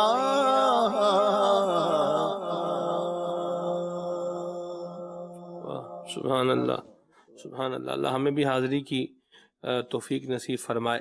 اور کیا خوب مصرع کہا ہے امیر سنت نے، ویران آئے دل آ کے بسا جائے آقا۔ اسی مضمون کا صاحب ایک پنجابی کا شعر ہے، فرماتے ہیں کہ غم دیا بھاورو لے آنے جند نمانی گھیلئی، اور محبوباں دیا محبوبہ آجا تھوڑی دے لئی، اللہ ویران آئے دل آ کے بسا جائیے آقا۔ سبحان اللہ۔ اللہ کریم ہم سب کو حضور کی محبت بھی نصیب فرمائے، دربار کی بات حاضری بھی عطا فرمائے، ہمارے اخلاق و کردار کو اللہ ستھرا فرمائے۔ مدنی گلدستہ ابھی ہم جو ہے وہ آپ کو دکھانے جا رہے ہیں، بچوں کے لیے ایک اینیمیٹڈ سٹوری ہے، آئیے یہ بھی دیکھیے۔ لالچی چوہا، لالچی چوہا، ایک چوہے نے باورچی خانے میں سبزی کی ٹاکر دیکھی، ایک چوہے نے باورچی خانے میں سبزی کی ٹاکر دیکھی، اسے بھوک لگی ہوئی تھی، اس نے اپنے تیز دانتوں سے ٹوکری میں سوراخ کیا اور اندر چلا گیا۔ اس نے دیکھا ٹوکری میں آلو مٹر گاجر رکھے ہیں، مٹر گاجر۔ اس نے سوچا آج تو مزہ آ جائے گا، پھر ان سبزیوں پر ٹوٹ پڑا۔ جب پیٹ بھر گیا تو اپنے بنائے ہوئے سوراخ سے باہر نکلنے لگا، لیکن نہیں نکل پایا، کیونکہ زیادہ کھانے کی وجہ سے پیٹ موٹا ہو گیا تھا۔ اس نے رونا شروع کر دیا.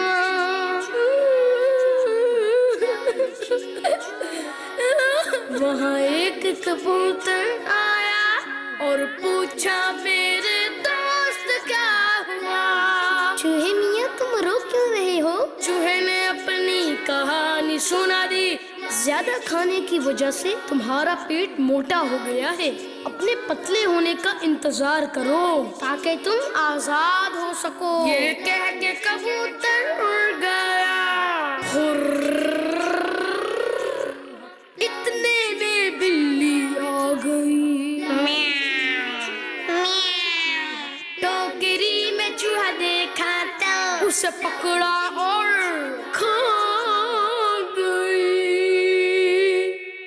امیر المؤمنین حضرت سیدنا عمر فاروق اعظم رضی اللہ تعالیٰ عنہ فرماتے ہیں تم پیٹ بھر کر کھانے پینے سے بچو کیونکہ یہ جسم کو خراب کرتا, بیماریاں پیدا کرتا اور نماز میں سستی لاتا ہے, اور تم پر کھانے پینے میں درمیانہ انداز لازم ہے کیونکہ اس سے جسم کی اصلاح ہوتی اور فضول خرچی سے نجات ملتی ہے.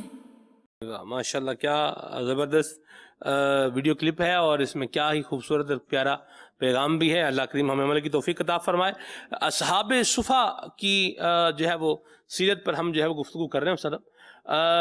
یہاں جو ایک بات بیان ہوئی ہے اس کو ہم اور بھی گفتگو انشاءاللہ مزید آگے کریں گے, لیکن جو ایک سیکھنے کی بات ہے وہ یہ بھی ہے کہ ان کے اندر ایک خودداری تھی. آیت مبارکہ اور تفسیر میں جو میں نے عرض کیا تھا وہ بھی, اور جو آپ نے بھی بیان فرمایا اس میں بھی, کہ فقر ہونے کے باوجود, ساز و سامان کی تنگی ہونے کے باوجود انہوں نے سوال نہیں کیا, ہاتھ نہیں پھیلایا لوگوں کے سامنے. ہوتا نا بھئی یہ دے دیں, یہ کر دیں, یہ کر دیں, یہ دے دیں. اچھا یہ ہمارے سیکھنے کے لیے بھی ہے جی جی کہ ہمارے اندر بھی ایک خودداری اور ایک انٹیگریٹی, ایک ڈگنیٹی ہمارے اندر ہونی چاہیے. دیکھا یہ گیا ہے استاد صاحب, لوگ جو ہے وہ کچھ چیزوں کی خاطر اپنے آپ کو ڈی ویلیو کر لیتے ہیں. جیسے بچی کی شادی کرنی ہے تو اب کسی کو کہہ رہے ہیں آپ ہمیں ڈنر سیٹ دے دیں, کسی کو کہہ رہے ہیں آپ ہمیں واٹر سیٹ دے دیں, کسی سے کہہ رہے ہیں آپ ہمیں بستر دے دیں, کسی سے کہہ رہے ہیں آپ ہمیں یہ دے دیں, آپ ہمیں یہ دے دیں, آپ ہمیں یہ دے دیں. بلکہ میرے پاس تو یہاں تک جو ہے وہ خبر ہے کہ مانگ مانگ کے ٹرک جو ہے وہ جہیز کا سامان کا بنا لیا. یہ بھی اس طرح کی بھی باتیں ہیں. کیا فرمائیں. اچھا پھر اس کو کہا کسی نے, اس نے کہا کہ تم نے سارا سامان ایک ہی بچی کو دے دیا, تمہاری دوسری بچی بھی تو ہے جس کی بھی شادی کرنی ہے. اس نے کہا دوجی دی پھر ویکھی جائے, دوجی باری اڑلا بجائے گا. کیا فرمائیں گے آپ کے, دوسری دفعہ اور مل جائے گا. کیا کہیں گے آپ کہ یہ سوال کرنا, مانگنا, ہاتھ پھیلانا اپنے آپ کو, اور بعض اوقات تو سوال کرنا جائز بھی نہیں ہوتا. اس میں یہی ہے کہ سوال جو کرتا ہے نا, وہ نبی پاک علیہ السلام نے ارشاد فرمایا کہ اگر لوگوں کو پتہ ہوتا نا کہ سوال کرنے میں کیا ہے تو کوئی کسی کے پاس سوال لے کر نہ جاتا. اللہ. تو دوسری جگہ ارشاد فرمایا کہ تم میں سے کوئی سوال کرتا رہے گا یہاں تک کہ اللہ تعالیٰ سے اس حال میں ملے گا کہ اس کے جسم پر گوشت کا ایک ٹکڑا بھی نہیں ہوگا. پھر ایک اور جگہ ارشاد فرمایا سوال ایک خراش ہے ایک قسم کی. اب جو سوال کرتا ہے اپنے منہ کو نوچتا ہے. اب جو چاہے اس خراش کو باقی رکھے, جو چاہے اس کو چھوڑ دے. تو اوپر والا ہاتھ نیچے والے ہاتھ سے بہتر ہے. تو خودداری اسی میں ہے کہ انسان دو نوالے کھا کے صبر کر لے, بجائے اس کے کہ وہ جسے کہتے ہیں پنجابی میں وہ چوپڑی روٹی, گھی لگی ہوئی روٹی یا پراٹھا جسے سمجھ لیں دوسری لینگویج میں, پراٹھا اور یہ الگ الگ ہے. لیکن وہ کہ پراٹھے کھانے سے بہتر ہے خشک روٹی بندہ کھا لے, اپنی خودداری کو قائم رکھے. کیا بات کہ جس سے بھی آپ سوال کریں گے وہ اس سوال کو پسند بہرحال نہیں کرے گا. صحیح. الا یہ کہ آپ کا تعلق ایسا ہو تو وہ سوال وہاں معیوب بھی نہیں ہوتا. کہ جو آپ کا دوست ہے تو اگر آپ نے اس کو کہا کہ یار یہ گھڑی دکھانا تو وہ خوش ہو کے آپ کو دکھائے, یہ ایک الگ چیز ہے. لیکن جس طرف ہم جا رہے ہیں نا وہاں پر ہے کہ اپنی ضروریات کو پورا کرنے کے لیے, ضروریات تو اب ایک رہ گئی کہ ضروریات وہ جن کے بغیر زندگی کا کوئی گزارا نہ ہو سکے. اب انسان اس کے لیے سوال کرے وہ تو ایک الگ بات ہے, یہ بھی نہیں کرنا. لیکن لوگ تو اب اپنی وہ تعیشات اور سہولیات کے لیے، جس طرح آپ نے کہا نا کہ جہیز، اب جہیز میں جو صاحب مال ہوتا ہے، ذرا جس کا ہاتھ اپنا کھلا ہو تو وہ ٹرک بھر کے جہیز دیتا ہے. اب مقصد یہ ہے کہ خرچہ لوگوں کا اور نخرے ہمارے، تو ٹرک بھر کے ہم نے جہیز دے تو دیا، ٹرک بھر کے جہیز دے تو دیا، لیکن یہ آیا کہاں سے؟ وہ سوال کر کر کے خراش چونا اپنے چہرے پہ لگا لی. اب یہ دوبارہ جب مانگنے جائے گا تو لوگ کس طرح ذلت والا سے سلوک کریں گے کہ یار پہلے بھی پھر منگنا آ گئے.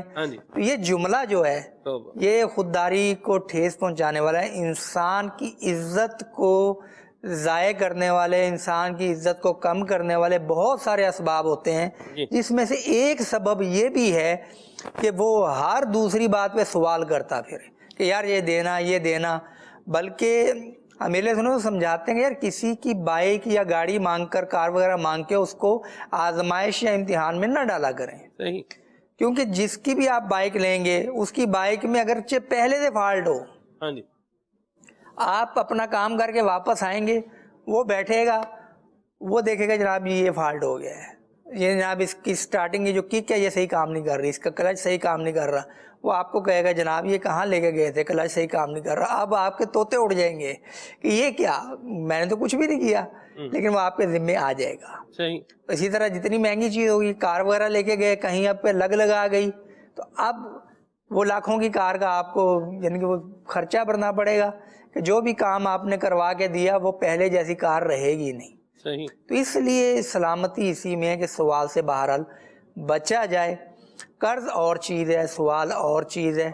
تو اصحاب صفہ جو تھے یہ سوال سے ایسا بچتے تھے کہ لوگ ان کو فارغ البال سمجھتے تھے کہ ان کو حاجت ہی نہیں ہے، ایسی اپنی خودداری مضبوط رکھتے تھے. اسی طرح جو آج کل علم دین باقاعدہ حاصل کرتے ہیں طلبہ جیسے جامعات کے، مدارس کے، تو ان کے لیے بھی اس میں سبق ہے کہ ہم بھی اپنی خودداری کو ایسا رکھیں. کتابیں چاہیے، اپنے گھر والوں سے رابطہ کر لیں اور اپنے استاد صاحب سے بات کر لیں. آپ لوگوں سے یہ سوال نہ کریں. لیکن دوسری جانب جو مال والے ہیں جن کو اللہ تعالیٰ نے دیا ہے وہ اپنا خرچ جو کرتے ہیں راہ خدا میں، ان میں سے ایک مصرف یہ بھی ہے کہ راہ خدا میں علم دین کے لیے وقف ہونے والوں کی بھی خدمت کی جائے، ان کو سہولیات مہیا کرنا. جامعہ ہے جیسے، تو جامعہ میں اگر بجلی کا بل کوئی ادا کر دیتا ہے یا پانی کا بل ادا کر دیتا ہے، ٹھنڈے پانی کی مشین کا خرچہ وہ بھر لیتا ہے، تو اس طرح یہ بھی اس کے لیے کہ صدقہ جاریہ کا سبب ہوگا. صحیح، سبحان اللہ. نا سوال کرنے اس میں تھوڑی سی ایک بات میں کروں گا. جو شخص سوال کرتا ہے اس موقع پر یا کسی اور موقع پر، تو وہ در حقیقت اپنے ساتھ زیادتی کر رہا ہے، وہ اپنے ساتھ ہی زیادتی کر رہا ہے. وہ ایسے کہ ایک حدیث پاک کا مفہوم ہے کہ جو بغیر کسی حاجت کے اس کو نہ تو کوئی فاقہ پہنچا نہ کوئی ایسی کوئی اس کو تکلیف پہنچی، وہ دست سوال دراز کرتا ہے تو اللہ تعالیٰ اس پر محتاجی کا دروازہ کھول دیتا ہے. تو اب وہ بندہ محتاجی اس کی بڑھتی جاتی ہے، مانگتے ہی رہے گا، مانگتے وہ جو کہہ رہے ہیں پھر ویکھی جائے گی، جو آپ نے کہا نا اگلی بیٹی کے برابر پھر ویکھیں گے، تو یہ اگلی بار جو ہوگا پھر اس سے کہیں اور زیادہ مانگے گا، پھر یہ مانگنے پر ہی آ جائے گا. در حقیقت یہ اپنے ساتھ ہی زیادتی کر رہا ہے. سوال کرنے والا بندے کے اندر خودداری ہونی چاہیے اور قناعت ہونی چاہیے. جتنا اللہ نے دیا ہے اتنا کریں. اب لوگوں کو دکھانے کے لیے کیوں آپ یہ کر رہے ہیں، اپنے ساتھ زیادتی کیوں کر رہے ہیں لوگوں کو دکھانے کے لیے؟ بالکل درست فرمایا، بڑی پیاری بات کی. اپنی عزت کو داؤ پر مت لگائیں اور خودداری بھی اپنے اندر پیدا کریں. اور جن کو اللہ کریم نے نوازا ہے، جو صاحب ثروت ہیں، ان کا ایک اخلاقی فریضہ ہے کہ وہ اپنے رشتہ دار جو غریب ہیں، دوست احباب ہیں، ہمسائے ہیں، جو مفلوق الحال ہیں، ان کی خبر گیری کریں، پتہ کر لیں، دیکھ لیں. اور بعض اوقات چیزیں لوگ بتاتے نہیں ہیں، لیکن اگر تھوڑا دیکھا جائے تو چیزیں بندے کو اندازہ ہو جاتا ہے کہ صورتحال اور سچویشن کیا ہے. تو اگر اندازہ ہو جائے تو پھر مدد جو ہے وہ کرنی چاہیے، اور خیال بھی کرنا چاہیے، احساس بھی کرنا چاہیے. اور چاہے کھانے کے کھلانے کے اعتبار سے ہو، کپڑے پہنانے کے اعتبار سے ہو. طلباء علم دین کی ہم بات کر رہے ہیں، ان کو آپ کھانا کھلا رہے ہیں، کپڑے پہنا رہے ہیں، کتابیں لے کر دے رہے ہیں، تو یہ ایک گویا کہ صدقہ جاریہ والا کام کر رہے ہیں، جو انشاءاللہ جیسے جیسے یہ علم پھیلتا رہے گا ویسے ویسے آپ کو اس کا اجر و ثواب ملتا رہے گا. اللہ ہمارے رزق میں برکت دے کہ ہم سوال سے بچے رہیں. اللہ رزق میں برکت دے. اسی پر عنوان پر آپ کو ایک ہم آپ کو ویڈیو کلپ دکھانے جا رہے ہیں، برکت کیسے ملے. آئیے ذرا یہ بھی دیکھیے.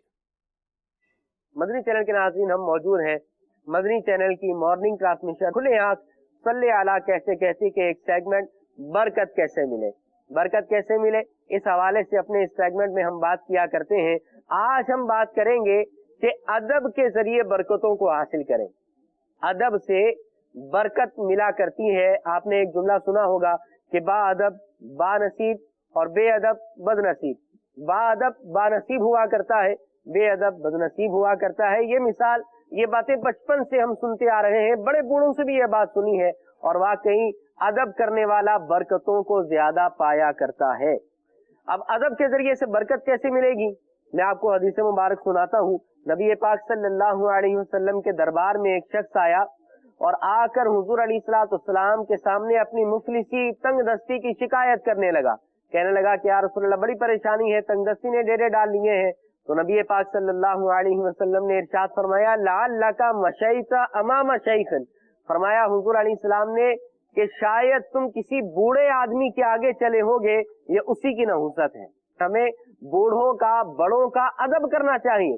مسلمان با ادب ہوتا ہے، مسلمان ادب کرنے والا ہوا کرتا ہے. اور نبی پاک علیہ الصلوۃ والسلام نے ایک اور مقام پر ارشاد فرمایا ہے کہ برکت تمہارے بڑوں کے ساتھ ہے، برکت بڑوں کے ساتھ ہے.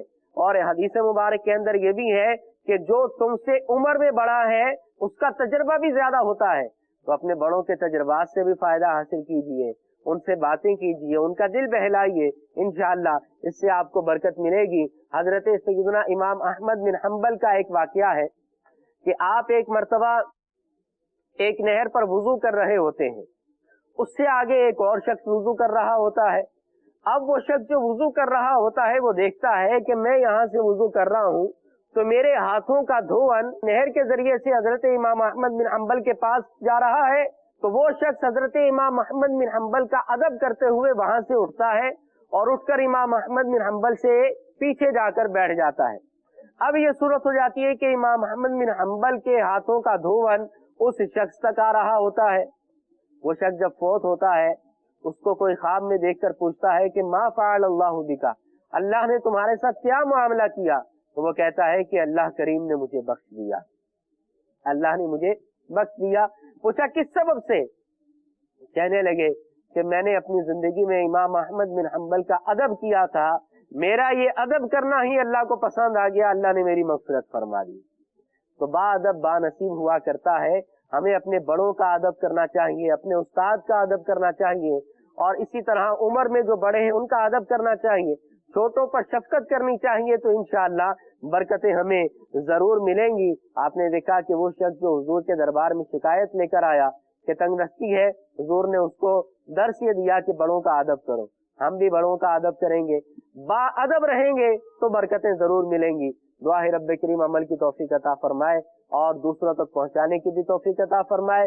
آئیے چلتے ہیں اپنے سلسلے کھلے آنکھ صلی اعلیٰ کہتے کہتے کی طرف.